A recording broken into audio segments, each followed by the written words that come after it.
Lekşemize devam hürmetli vatandaş. Birinci ıslahı 2023 yıl 5. ayının 12. günü. Hepteki cüme. Endi bu haber qaran. Jack Sullivan Wang Yi bilen görüştü.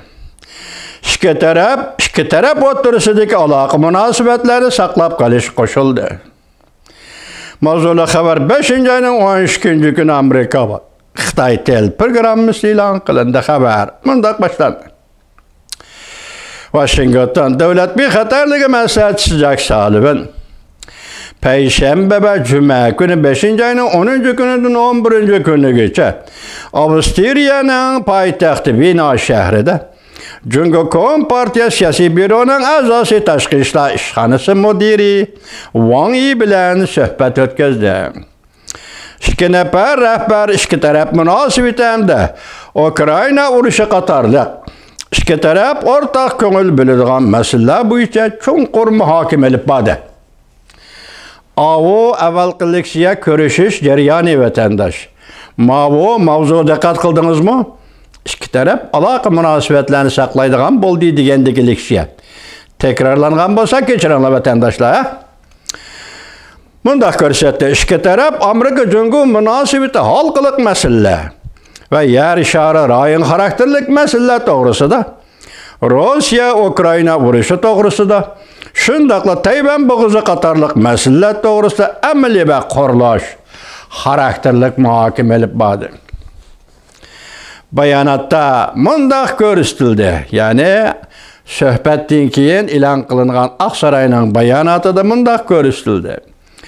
Jack Sullivan bilan Wang Yi'ning suhbati Amerika-Jungo munosabat aloqa yo'llarini bemalol yurishlangan holatda saqlab qolish, o'rtadagi ixtiloflarni mas'uliyatchan tizginlash raqobatini davomlashtirish tirishchanligining bir qismidir. Mazmun, leksiyaning mazmuni mana shu. Bayonotda mundaq ko'rsatildi. İki taraf muhim strategik aloqa yo'llarini saqlab qolish hamda ilgari surish nishoni bo'yicha o'rtaq tunish hosil qildi. Bayonotda yana mundaq ko'rsatildi. Bu qatimqi Amerika-Jungo yuqori darajali amaldorlar suhbati o'tgan yili 11. ayda Prezident Joe Biden bilan Rais Xi Jinping Indoneziya Bali orolida o'tkazgan suhbat ustiga tiklandi. Asas qilindi. Amerika Qo'shma Shtatlar davlat ishlar kotibi Antony Blinken jasuslik havo shari masalasi bo'yicha Jungoga elib boradigan ziyoratni kechiktirgandan keyin Jungoni qayta ziyorat qilish vaqtini yana bekitmoqchi bo'ldi. Davlat ishlar kotibi Antony Blinken o'tgan hafta shu yil ichida Jungoni ziyorat qilish orzusini ifodalagan edi. Ondan başqa Amerika Maliya ministri Janet Yellenning ham Jungoni ziyorat qilish umidi bor edi. Balki Jungo savdo ministri Wang Wentao kelar hafta Washingtonni ziyorat qildi. Amerikaning savdo ministri Gina Raimondi bilan suhbatlashdi. İki taraf bu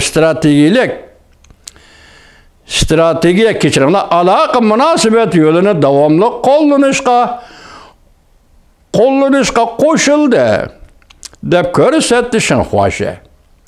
Amerika Ovoz radiosi Aqsaroy davlat bexatarlik komiteti va Amerika Qo'shma Shtatlari davlat mahkamasiga bu qatimqi suhbatning detallaridan ko'proq xabardor bo'lish iltimosi qo'yganda Aqsaroy bu iltimosga Amerika ovozining iltimosiga javob qaytardi.